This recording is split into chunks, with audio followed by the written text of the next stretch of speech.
Hi guys, welcome to you on my YouTube channel the orbit brilliant academy. मैं फैसल आप लोगों के सामने फिर से इशू ऑफ डिवेंचर्स के नेक्स्ट टॉपिक के साथ। हमने इशू ऑफ डिवेंचर्स की टॉपिक में last condition of redemption of debentures का टॉपिक किया था। अब उसके आगे की टॉपिक हम स्टार्ट कर रहे हैं इंटरेस्ट ऑन डिवेंचर्स के बारे में। जो डिवेंचर्स होते हैं नॉर्मली वो एक प्रिस्क्राइब्ड रेट पे फिक्स इंटरेस्ट देते हैं। अपने डिवेंचर्स का नाम जब भी पढ़ा है तो आपने ध्यान दिया होगा 9% डिवेंचर, 10% डिवेंचर या 13% डिवेंचर, इस टाइप से ये वर्ड लिखे होते हैं। 9, 10 या 13%, जैसे मैंने कहा आपको एक 9% डिवेंचर्स लिखा हुआ है, तो 9% डिवेंचर्स का मतलब हो गया कि डिवेंचर पे 9% जो है इंटरेस्ट अलाउड है। या मान लो आपने देखा होगा 13% डिवेंचर, इस टाइप से नाम लिखा होता है। तो अब जब हम 13% डिवेंचर यानी उसका इंटरेस्ट का रेट जो है 13% प्रिस्क्राइब्ड है। अब चलो इसके बारे में हम थोड़ी थोड़ी बातें समझ लें। पहला है यूजुअली पेड हाफ ईयरली, यानी जो इंटरेस्ट ऑन डिवेंचर्स होता है नॉर्मली साल में नहीं हाफ ईयरली दी जाती है। कंपनी इनको नॉर्मली 30 सितंबर और 31 मार्च को दिया करती है। दूसरा, it is charge on profit, यानी जो इंटरेस्ट ऑन डिवेंचर्स है वो नॉर्मली चार्ज ऑन प्रॉफिट होता है। चार्ज ऑन प्रॉफिट के बारे में और एप्रोप्रिएशन ऑफ प्रॉफिट हमने पार्टनरशिप टॉपिक में बड़े ध्यान से पढ़ा है। चार्ज ऑन प्रॉफिट का मतलब means interest will be paid even if firm has loss, यानी फर्म को चाहे लॉस हो जाए तब भी इंटरेस्ट जो है वो दिया जाएगा। तो यानी चार्ज ऑन प्रॉफिट है, चाहे फर्म को फ़ायदा हो चाहे नुकसान हो, इंटरेस्ट देना ही देना है। Rate of interest is prefix on debentures. Prefix वही जो आगे में हमने वर्ड्स लिख दिया, ये 13%, 9% जो है ये बताता है कि इंटरेस्ट ऑन डिवेंचर्स का जो रेट है वो क्या होगा। पहले से ये प्री डिसाइड होता है, that's why prefix word use किया जा रहा है जो पहले उसके आगे लगा हुआ है। आगे, एज पर income tax act company is required to deduct income tax at prescribe rate from gross amount of interest, यानी जो इंटरेस्ट का जो ग्रॉस अमाउंट है उस पर एक निश्चित रेट से, यानी जो प्रिस्क्राइब्ड रेट उस समय में गवर्नमेंट के इनकम टैक्स रेट के हिसाब इनकम टैक्स एक्ट के तहत चल रहा हो, उस रेट के तहत आपको कैलकुलेट करना या इंटरेस्ट मैंडेटरी होता है। अब चलो इसके अकाउंटिंग ट्रीटमेंट को हम सीखते हैं कि इंटरेस्ट ऑन डिवेंचर्स का अकाउंटिंग ट्रीटमेंट कैसे किया जाता है, यानी उसकी एंट्रीज वगैरह हम कैसे बनाते हैं। लेट्स, इंटरेस्ट ऑन डिवेंचर्स के जो अकाउंटिंग ट्रीटमेंट होते हैं वो दो तरीके के हो सकते हैं। एक interest accrued and due. Accrued का मतलब जो अर्जित किया जा चुका है खर्च, माने जो एक्रू हो चुका है बट अभी दिया नहीं गया है। जैसे सपोज करो, एक एग्जांपल से देता हूँ कि कंपनी है हाफ ईयरली इंटरेस्ट पे करती है, तो हाफ ईयरली जो इंटरेस्ट है वो देती है एक 30 जून को, और दूसरा जो वो पे करती है मान लो 31 दिसंबर को। अब इंटरेस्ट जो है वो 2 बार साल में पे होता है, एक 30 जून को और एक 31 दिसंबर को, लेकिन कंपनी जो है इनको अभी तक पे नहीं की है। तो अब जिस डेट को जब बैलेंस शीट तैयार किया जा रहा है 31 मार्च को, इस डेट तक हमने ये वाला जो इंटरेस्ट था ये अभी हमने पे नहीं किया है, तो इसी को हम कहते हैं इंटरेस्ट एक्रूड एंड ड्यू।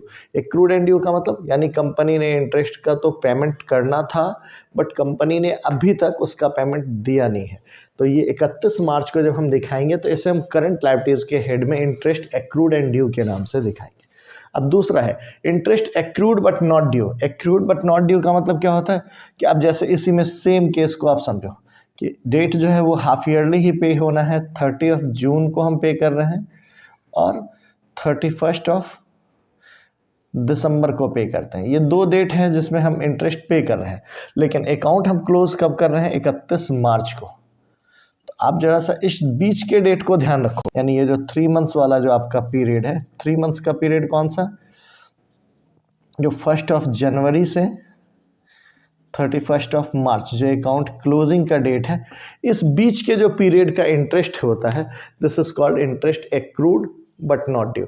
यानी एक बार फिर से आप समझो, यहाँ पे क्या है, 31 दिसंबर को इंटरेस्ट देना था 6 मंथ का, हमने अकाउंट क्लोज किया है 31 मार्च को, लेकिन अब तक इनके इंटरेस्ट पे नहीं किए हैं हमने, जो ड्यू हो चुका था, तो इसको लिखेंगे एक्रूड एंड ड्यू। और अब यहाँ पे समझो, यहाँ पे 31 दिसंबर वाला इंटरेस्ट तो दिया जा चुका, बट अब हम अकाउंट तो मार्च में क्लोज कर रहे हैं, तो 3 महीना तो हमने ये भी यूज़ कर लिया ना उनके पैसे को, तो इस 3 मंथ्स के भी ब्याज का मतलब इंटरेस्ट जो है वो हम पे बनता है। ये जो 3 मंथ्स का जो इंटरेस्ट है ये एक्रूड तो हो चुका है लेकिन ड्यू नहीं हुआ है। ड्यू क्यों नहीं हुआ, क्योंकि ड्यू डेट जो है हमारा 13 जून आता है, तो हम ड्यू डेट को पेमेंट करेंगे। तो ये दोनों केस में ये ध्यान रखिएगा कि इन्हें हम करंट लायबिलिटीज के हेड में दिखाते हैं जो बैलेंस शीट जब हम बनाएंगे। तो चलो अब जर्नल एंट्री बनाने में आपको सिखाता हूँ। तो चलो अब जब हम इसकी एंट्रीज बनाते हैं इंटरेस्ट ऑन डिवेंचर्स का, तो उसकी एंट्रीज हम कैसे बनाते हैं इसको अब हम देखते हैं। इंटरेस्ट, अब इसमें पहला होगा एंट्री जो हम बना रहे हैं, when interest due and TDS deducted, यानी इंटरेस्ट को ड्यू किया गया और टीडीएस को काटा गया। मैंने आपको बताया था कि इंटरेस्ट जो है इनकम टैक्स एक्ट के तहत it is mandatory to deduct tax deduction at source. TDS tax deduction at source होता है, यानी जिस समय में इंटरेस्ट ड्यू हो रहा है तो ग्रॉस अमाउंट पे टैक्स काटना मैंडेटरी होता है सभी कंपनियों के लिए। तो अब यहाँ पे एंट्री हम बनाते हैं interest on debentures account debit to में डिवेंचर होल्डर टू में टीडीएस पेबल, यानी इंटरेस्ट ऑन डिवेंचर्स तो यही होगा। जैसे सपोज करो मान लो 9% डिवेंचर है 10 लाख रुपए के, ठीक है, और टैक्स का रेट जो है वो टीडीएस का रेट जो है सपोज करो हमने मान लिया वो 10% है। तो चलो मैं आपको एक वैल्यू से सिखाता हूँ। 10 लाख का 9% कितना होता है, 90,000 हो रहा। अब 90,000 रुपए का जो पेबल होगा 6 मंथ के लिए अगर हम मान लेते हैं, अभी मैं मानता हूँ 6 नहीं है पूरे फुल ईयर का, तो 90,000 जो होगा इंटरेस्ट ऑन डिवेंचर्स में आप दिखा रहे हो 90,000, चलो 90K लिख देता हूँ मैं आपको, ठीक है। अब टीडीएस कितना है 10%, तो 90,000 का जो टीडीएस बनेगा वो कितना बनेगा 10% लोगे तो अब कितना आएगा बेटा, ये आएगा 9K 9,000। और जो 90% बचेगा यानी 90,000 में से 9,000 माइनस करने के बाद जो 81,000 बचेगा इसको हम क्या करेंगे डिवेंचर होल्डर में शो कर देंगे। तो एंट्री हो गई हमारी interest on debenture account debit to debenture holder to में टीडीएस पेबल। अब इंटरेस्ट जब पेड किया जाएगा डिवेंचर होल्डर को तो हम एंट्री बनाएंगे डिवेंचर होल्डर टू बैंक, ये 81,000 जो है वो आप डिवेंचर होल्डर को पे कर रहे हो, इसकी एंट्री बन गई। अब जब टीडीएस पेड करेंगे तो यहाँ पे एक बात देखो फिर से कि ये तो हो गया फर्स्ट एंट्री ऊपर, फिर ये हो गया आपका सेकेंड एंट्री जहाँ हमने डिवेंचर होल्डर को पे कर दिया। अब हम जब टीडीएस को पेड करेंगे तो गवर्नमेंट को भी तो पे करना है, तो जो हमने गवर्नमेंट के बिहाफ पे ये 9,000 कलेक्ट किया था वो पे करेंगे। टीडीएस पेबल डेबिट हो जाएगा 9,000, टू में क्या हो जाएगा बैंक। मैंने आपको एक एग्जांपल से क्लियर कर दिया। और एट द एंड क्या होगा, जो ये प्रॉफिट का जो इंटरेस्ट का जो पैसा है इस पूरे पैसे को हम क्या करेंगे प्रॉफिट एंड लॉस में ट्रांसफर कर देंगे। तो वहाँ पे हम लिखेंगे स्टेटमेंट ऑफ पीएनएल, ये जो फोर्थ एंट्री हो गई आपकी, जो इंटरेस्ट ऑन डिवेंचर्स को हम ट्रांसफर कर रहे हैं स्टेटमेंट ऑफ पीएनएल में, तो स्टेटमेंट ऑफ पीएनएल डेबिट हो गया कितने का 90,000 का जो है आपका इंटरेस्ट है टू में इंटरेस्ट ऑन डिवेंचर्स के नाम से 90,000 ये शो कर दोगे। अगर यही अब इसको मैं सपोज करूँ, मैंने आपको कहा कि हाफ ईयरली नॉर्मली ये पेबल होता है, तो यहाँ पे कितना होता 45 होता, अब ये कितना हो जाता 40,500 हो जाता, ये 4,500 हो जाता। फिर ऐसे यहाँ पे आप 40,500 इसमें दिखाते, इसमें 4,500 वो दिखाते, और फिर यहाँ पे सेकेंड में मतलब जैसे ये 30 जून को हुआ फिर हम दोबारा पे करेंगे दिसंबर में, वो वाली एंट्री बनाएंगे।